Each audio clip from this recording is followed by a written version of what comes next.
بسم اللہ الرحمن الرحیم۔ السلام علیکم ورحمۃ اللہ وبرکاتہ۔ دوستو، اگر غربت کے اندھیروں سے نکلنا چاہتے ہیں تو 40 دن سورہ علم نشرہ کا یہ وظیفہ کر لیں۔ سورہ علم نشرہ جیسے کہ میں پہلے بھی کئی بار بتا چکا ہوں، اس کے کچھ وظائف پہلے بھی بتائے کہ غربت کو بھگانے کے لیے، مالا مال ہونے کے لیے، اور اتنی دولت کہ جو آپ سے سنبھالی نہ جائے وہ حاصل کرنا چاہتے ہیں تو پھر سورہ علم نشرہ آپ کی بہت زیادہ مدد کرتی ہے اس عمل میں۔ آج کے انسان کے بارے میں دو باتیں کرنا بہت ضروری ہیں کہ مسلمان جو ہے نا، بیسیکلی اس کا کام یہ ہونا چاہیے کہ وہ صرف اللہ کی فرما برداری کرے اور اللہ کے رسول صلی اللہ علیہ وآلہ وسلم جس کا اس نے کلمہ پڑھا ہے ان کی فرما برداری کرے اور ان کی ہی جو سنتیں ہیں ان پر عمل کرے، حضور کی سنت پر عمل کرنے والا ہوں۔ لیکن آج کا جو انسان ہے نا، وہ بن گیا ہے اپنے نفس کا غلام، اپنی نفسانی خواہشات کا غلام بن چکا ہے، اور جب نفس انسان پہ غالب آ جاتا ہے نا تو پھر اس کی ناکامی کا سفر اس دنیا میں بھی اور آخرت میں بھی شروع ہو جاتا ہے۔ اللہ کے نبی صلی اللہ علیہ وسلم نے تو یہ فرمایا کہ اپنے نفس سے جہاد کرو، یہ تمہیں دنیا کی لذتوں کی طرف لے کے جاتا ہے اور موت سے غافل کر دیتا ہے، جو کہ ایک مسلمان کے لیے انتہائی گھاٹے کا سودا ہے۔ لیکن افسوس یہ ہے کہ آج کا مسلمان جو ہے وہ نفس کی فرما برداری میں ہی آج اپنی فتح محسوس کرتا ہے۔ ایک واقعہ میں ضرور بیان کروں گا۔ حضرت ذوالنون مصری رحمۃ اللہ علیہ، اللہ کے ایک بہت بڑے ولی گزرے، وہ اپنے اللہ کو راضی کرنے کے لیے اپنے نفس سے جہاد کر رہے تھے، اپنے نفس سے لڑ رہے تھے، اور لڑ کس طرح سے رہے تھے کہ جو بھی خواہش ان کے دل میں پیدا ہوتی تھی نا، وہ اس کا گلا گھونٹ دیتے تھے۔ مطلب اگر ان کے دل میں خواہش ہے کہ اچھا کھانا ہے، اچھا پہننا ہے، ادھر گھومنا ہے، یہ چیز دیکھنی ہے، اس جگہ کی سیر کرنی ہے، تو وہ ان سب خواہشات کو ترک کر کے صرف اللہ کی عبادت کرتے تھے۔ اور 10 سال انہوں نے مسلسل ایسے گزارے اس مراقبے اور اس جدوجہد کے عالم میں کہ انہوں نے کوئی اچھا نہ کھایا نہ کوئی اچھا پہنا، سادگی میں رہے۔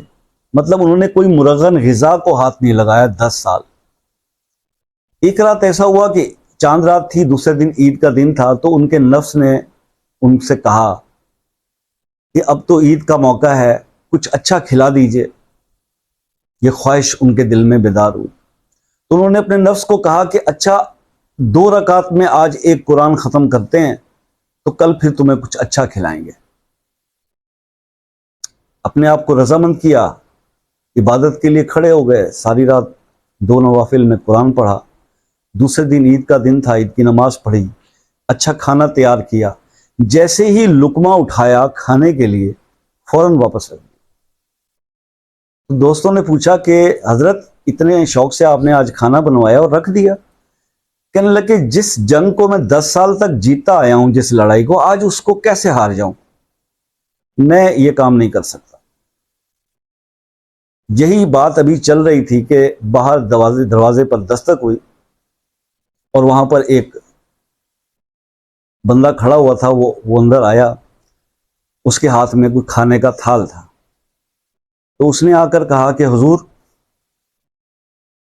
آج عید کا دن تھا تو کل میں یہ نیت کر کے بیٹھا تھا کہ اپنے بچوں کے لیے عید کے دن کو اچھا کھانا پکاؤں گا، تو جو رات کو میں سویا تو رات کو خواب میں مجھے حضور پاک صلی اللہ علیہ وسلم کی زیارت نصیب ہوئی، اور انہوں نے مجھے حکم دیا کہ اگر محشر کے دن میری شفاعت چاہیے تو جو اچھا کھانا تم کل پکاؤ گے وہ جا کے ذوالنون مصری کو دے آنا، اور اس سے یہ کہنا کہ کبھی کبھی اپنے نفس کی مان لینی چاہیے، اس میں کوئی حرج نہیں، تو اسے کہنا یہ کھانا کھا لے گا۔ تو جب حضرت ذوالنون مصری نے یہ الفاظ سنے تو مسکرائے اور کہا کہ فرما بردار بندے کو تو حکم ہی ماننا ہے اور تو کچھ نہیں کرنا۔ تو انہوں نے وہ آقا کی اس بات کی وجہ سے وہ کھانا انہوں نے کھایا۔ یہ اللہ کے نیک بندے ہوتے تھے. جب اتنے متقی اور پرہیزگار ہو جاتے تھے، جس کا دعویٰ ہم سب کرتے ہیں کہ ہم بڑے نیک ہیں، ہم بڑے نیک ہیں، بڑے ہی نیک ہیں، تہجدیں پڑھتے ہیں، نمازیں پڑھتے ہیں، وظائف پڑھتے ہیں، لوگوں کی رہنمائی کرتے ہیں، ہدایت کرتے ہیں، وہ ہمیں خود کو تو ایک طرف، کبھی کسی کو بھی ہمارے لیے خواب میں آقا کبھی آ کے کہہ دیں کہ فلاں بندے کو یہ پیغام پہنچا، ہماری قسمت ایسی کہاں. وہ لیول ابھی بہت دور ہے، بہت دور ہے وہ لیول. لیکن دعویٰ ہر انسان کا یہی ہے، ہر ایک شخص کو دعویٰ ہے پارسائی کا. سبھی فرشتے ہیں یارو، کوئی بشر بھی ہے، سب فرشتے ہیں یہاں پہ، ٹھیک ہے. اور وہ فرشتے جو ہیں وہ بعد میں بحث کرتے ہیں کہ یار یہ وظیفہ کیا ہمیں تو اثر ہی نہیں ملا. پہلے اپنے آپ کو بدلو، پہلے اپنے لیول کو سیٹ کرو، جو اللہ اور اس کے حبیب کی ریکوائرمنٹ ہے اس پر پہنچو. باقی اگر جو گناہ زندگی میں ہوتے ہیں، ہر انسان سے ہوتے ہیں. اللہ تعالیٰ نے متقی بنانے کے لیے انسان کو تخلیق نہیں کیا تھا. اللہ کو تو پسند ہے کہ تم گناہ کرو اور پھر معافی طلب کرو. معافی میں جلدی کرو، دیر نہ کرو، کیونکہ تمہارے پاس وقت نہیں ہے، کوئی پتہ نہیں ہے تمہارے پاس کتنا ٹائم باقی بچا ہے. اللہ کو معاف کرنا پسند ہے. اسی صفت کے لیے تو اس نے انسان کو بنایا ہے. انسان غلطیاں کرے گا، شیطان کو اجازت دے دی کہ یہ شیطان اس سے جرم کرائے گا، گناہ کرائے گا، اور پھر جو میرے بندے ہوں گے نا وہ آ کے میرے آگے جھک جائیں گے اور معافی مانگ لے. ایک اور واقعہ بتاتا ہوں، حضرت عمر رضی اللہ تعالیٰ عنہ سے روایت ہے، سنن ابن ماجہ کی ہے، اور وہ فرماتے ہیں کہ میں نے رسول اللہ صلی اللہ علیہ وسلم سے ایک بار نہیں، دو بار نہیں، 7 بار نہیں، کئی بار یہ واقعہ سنا تو مجھے میں یہ آگے بیان کرنے پہ مجبور ہوا کہ حضور پاک صلی اللہ علیہ وسلم فرماتے ہیں کہ بنی اسرائیل میں ایک شخص تھا، اس کا نام تھا ذوالکفل. وہ بہت گناہ گار آدمی تھا، بدکردار آدمی تھا. تو ایک بار اس کے پاس نا ایک مجبور اور بے کس عورت مدد کے لیے آئی. تو جب وہ عورت اس کے پاس آئی نا تو اس نے اس کو 100 دینار تو دیے اس کی مدد کے لیے، لیکن اس سے کہا کہ اپنا غلط ارادہ بھی ظاہر کر دیا کہ میں تمہارے ساتھ یہ حرکت کروں گا تو پھر یہ پیسے تمہارے ہیں، دے دوں گا تمہیں.